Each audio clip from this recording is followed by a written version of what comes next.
clima de violência gerado pela ocupação chinesa. Em resposta à iniciativa do Dalai Lama, a China fez duas advertências. A primeira ao Japão, para que o país não interfira no que considera como assunto interno chinês. E a outra ao próprio Dalai Lama, para que não estimule os protestos. Com uma história de independência de 14 séculos, o Tibete foi ocupado militarmente pela China em diversas ocasiões. A mais recente teve início na metade do século XX e, desde então, o país perdeu sua autonomia. Em instantes, o governo chinês vai estimular o mercado interno para tentar manter o crescimento. E mais, será que a estrela de TV e mulher do novo homem forte do partido vai abandonar os palcos? A gente volta já. Como manter um ritmo acelerado de crescimento enquanto o restante do mundo derrapa entre a recessão e o baixo crescimento? Esse é só um dos desafios à espera dos novos dirigentes chineses. Em apenas uma década, a China tornou-se a segunda maior economia do mundo e o maior exportador. No mesmo período, cerca de 200 milhões de chineses deixaram as zonas rurais em busca de trabalho e moradias nas grandes cidades.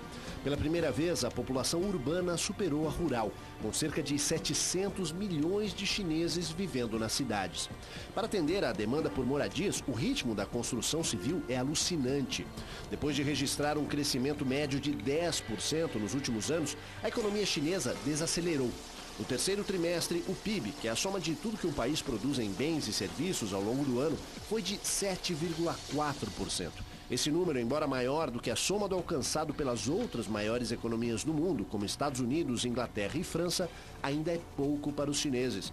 Daí o presidente Hu Jintao ter anunciado no Congresso do partido que vai manter as reformas econômicas. O objetivo é estimular o mercado interno, atraindo mais algumas dezenas de milhões de chineses para o consumo, ao invés de privilegiar apenas as exportações. Hoje a China ela quer ser menos dependente da demanda de norte-americanos e europeus e ser mais dependente da demanda dos cidadãos chineses. E essa dinâmica que vai passar a puxar o crescimento depende deles resolverem as próprias desigualdades sociais e regionais. Eles têm incentivos fiscais para as empresas irem para o oeste do país, eles têm um conjunto de... desenvolvendo um conjunto de políticas de proteção social, né, para os segmentos, inclusive para os segmentos do campo, para os segmentos mais pobres, justamente para reduzir a insegurança e aumentar o poder de consumo dos segmentos da base da pirâmide social. Para a consultora empresarial Andréa Martins, que assessora empresários que querem se relacionar com a China, um dos grandes desafios do gigante nos próximos anos será abrir caminho para a inovação tecnológica. A China, no seu processo econômico, tem algumas áreas importantes de atuação no futuro próximo. Primeiro, desenvolvimento do mercado de consumo interno. Manter o desenvolvimento econômico para dar oportunidade de trabalho para todos, aqueles que necessitam, tanto na cidade como no campo. A China tem que se tornar uma liderança econômica, onde o seu produto pode vir a contribuir para o desenvolvimento tecnológico. Então já há uma construção dentro da sociedade de todos os setores, agrícola, sofisticado, indústria leve e pesada, tecnologia de ponta já em desenvolvimento dos últimos 50 anos, e você tem universidade formando engenheiros e técnicos em milhares de pessoas por ano, e ela busca em reposicionar ou se colocar ao mesmo patamar que um país como os Estados Unidos, o qual tem uma produção forte, porém ela também lidera em tecnologia. O crescimento acelerado da China transformou o país no maior emissor de poluentes em todo o mundo. Acontece que a principal matriz energética do país é o carvão, utilizado nas termoelétricas. Espalhadas por todo o país, as chaminés das fábricas e das usinas movidas a carvão despejam uma enorme quantidade de gases de efeito estufa na atmosfera. Isso torna o ar irrespirável em algumas cidades, incluindo Pequim. Além da poluição do ar, a contaminação do solo e das redes fluviais também alcança níveis assustadores. Em resposta às críticas, os dirigentes chineses dizem que os países ocidentais sempre foram grandes emissores de poluentes e devem parte do seu crescimento econômico ao descuido com a natureza.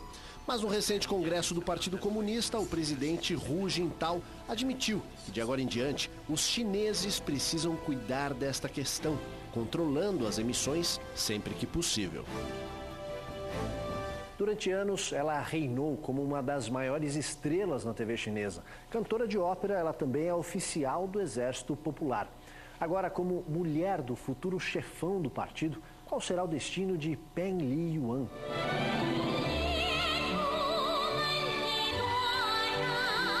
Para quem teve os ouvidos educados na milenar cultura chinesa, este é um canto divino.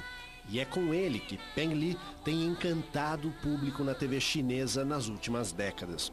Agora, como futura primeira-dama, seu destino é incerto, já que o papel reservado às mulheres dos homens fortes do partido é sempre discreto. Casada com Xi Jinping, escolhido para ser o número 1 a partir de março, Peng Li poderá ser obrigada a se voltar para sua antiga atividade como oficial do exército, bem longe dos palcos.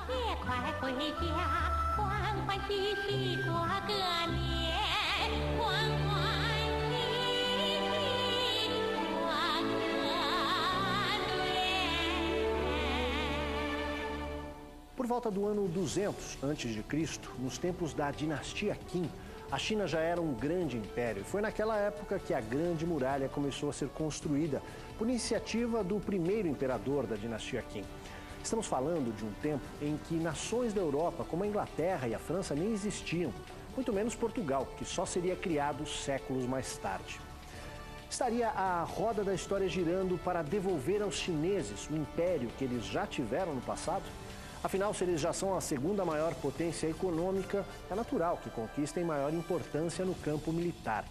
Se é este o caminho, será que em breve, nos currículos dos candidatos a emprego, ao invés de conhecimentos de inglês, teremos de incluir o domínio do mandarim?